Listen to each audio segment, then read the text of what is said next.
গত মঙ্গলবার আপনাদের একটি ভিডিও আমরা দেখিয়েছিলাম যেখানে কঙ্কালীতলার মন্দিরের গর্ভগৃহে ঢুকে এক ব্যক্তি নাচছে এবং সেই ব্যক্তি নিজে ফেসবুক প্রোফাইলে ওই ভিডিও পোস্ট করতেই শুরু হয় বিতর্ক এবং অধিকাংশ মানুষ তারা প্রশ্ন করেন যে মন্দিরের ভেতরে ঢুকে কিভাবে একজন ব্যক্তি এরকম ভাবে নাচতে পারে এবং মন্দির কর্তৃপক্ষ কেন কোনো প্রতিবাদ করেন এই বিষয়ে এবং কেন বাধা দেওয়া হয়নি। তারপরেই কিন্তু ওই মন্দির কর্তৃপক্ষের তরফে ওই ব্যক্তিকে ডেকে পাঠানো হয় এবং সেই ব্যক্তি পুরোহিতদের সামনে ক্ষমা চান, যে ছবি আমরা আপনাদের সামনে তুলে ধরছি।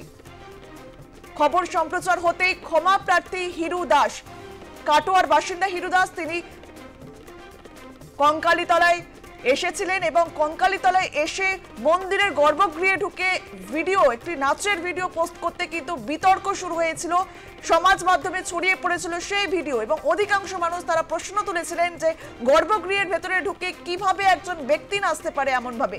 তারপরে কিন্তু মন্দির কর্তৃপক্ষ এই ব্যক্তিকে ডেকে পাঠায়, তারপরে সেই ব্যক্তি হিরু দাস তিনি ক্ষমা চান পুরোহিতদের সামনে। এ বিষয়ে আমরা কথা বলবো, আমাদের সঙ্গে রয়েছেন আমাদের প্রতিনিধি সুব্রত বন্দ্যোপাধ্যায়। সুব্রত, খবর সম্প্রচার হতেই মন্দির কর্তৃপক্ষ এই হিরু দাসকে ডেকে পাঠান এবং তিনি পুরোহিতদের সামনে ক্ষমা চান।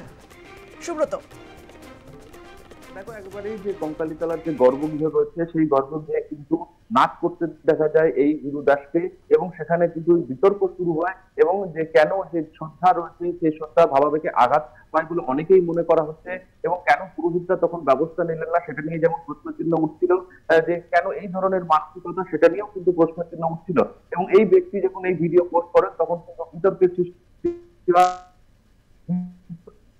কিন্তু অবশ্যই কিন্তু তাকে ডেকে পাঠায় এবং আমরা দেখি কালকে যে এরপরে কিন্তু আমাদের যে খবর সেই খবরের জেরে কিন্তু বলা চলে সেখানে কিন্তু মন্দিরের ভেতরে আর বলা যায় না কিন্তু নোটিশ দেওয়া হয়েছে।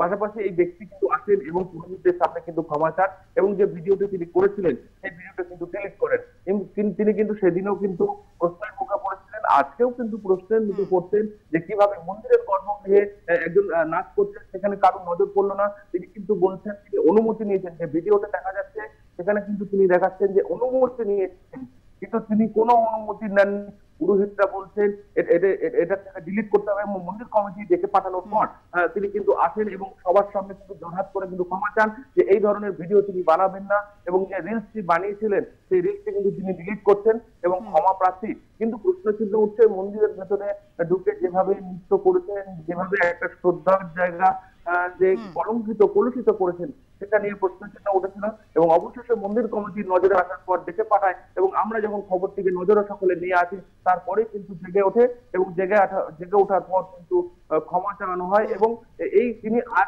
এই ধরনের কোনো ভিডিও করবেন না বলে জানিয়েছেন মন্দির কর্তৃপক্ষকে।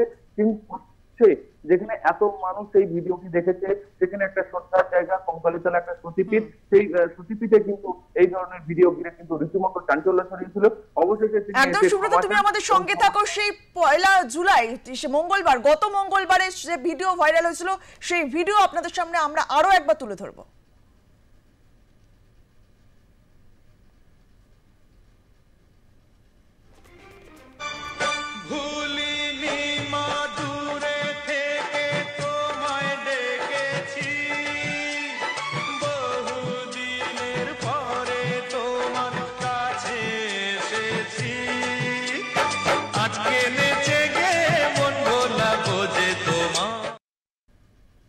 আপনাদেরকে সেই ভিডিও আমরা দেখালাম, গত মঙ্গলবারের এই ভিডিও রীতিমতো কিন্তু সমাজ মাধ্যমে ভাইরাল হয়েছিল।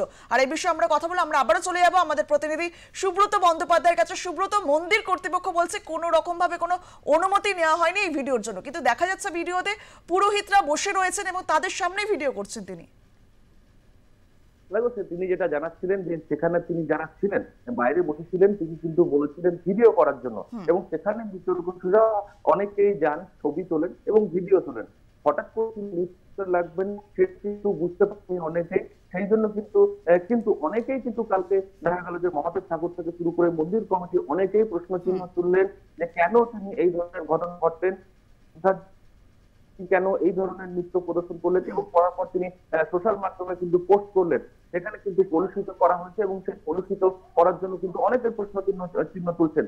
তারপরে কিন্তু মন্দির কমিটির তরফ থেকে ডেকে পাঠানো হয়, সেখানে কিন্তু তিনি অন্যায় হয়েছে এবং হাতজোড় করে কিন্তু এবং সেখানে যে ভিডিওটি লিখেছিলেন যে অনুমতি না হয়েছে মন্দির কমিটির দাবি এবং পুরোহিত যেটা দাবি করছেন যে কোনো অনুমতি কিন্তু নেওয়া হয়নি, এক কথায় উদ্দেশ্য প্রণোদিত ভাবে কিন্তু এই ভিডিও করে এবং নিজস্ব যে ভিউ এবং রিল পাওয়ার রিলসের যে ভিউ পাওয়ার ইচ্ছাতে কিন্তু তিনি এই ধরনের ভিডিও বানিয়েছেন। ধন্যবাদ সুব্রত। ভবিষ্যতে তিনি আর এমন ভিডিও বানাবেন না, এমনটাই জানিয়েছেন এই হিরু দাস।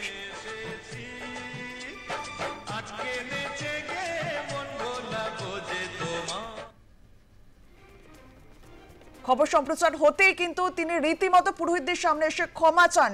এই হিরু দাস তিনি ঠিক কি বলেছেন শোনাবো আপনাদেরকে।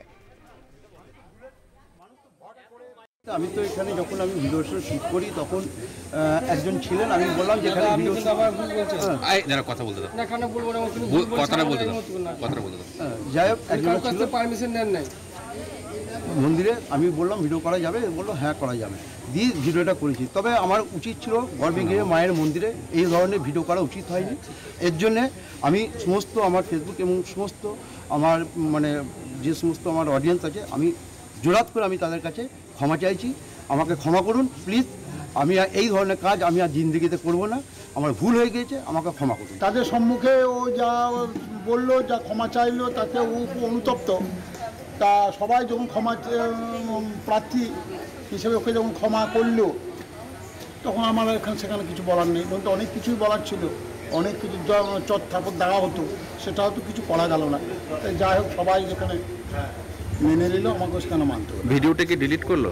ভিডিওটা সবাই সম্মুখে তো ডিলিট করলো, সেটা তো আমরা দেখতেও পেলাম বা সব ইয়ে করলাম।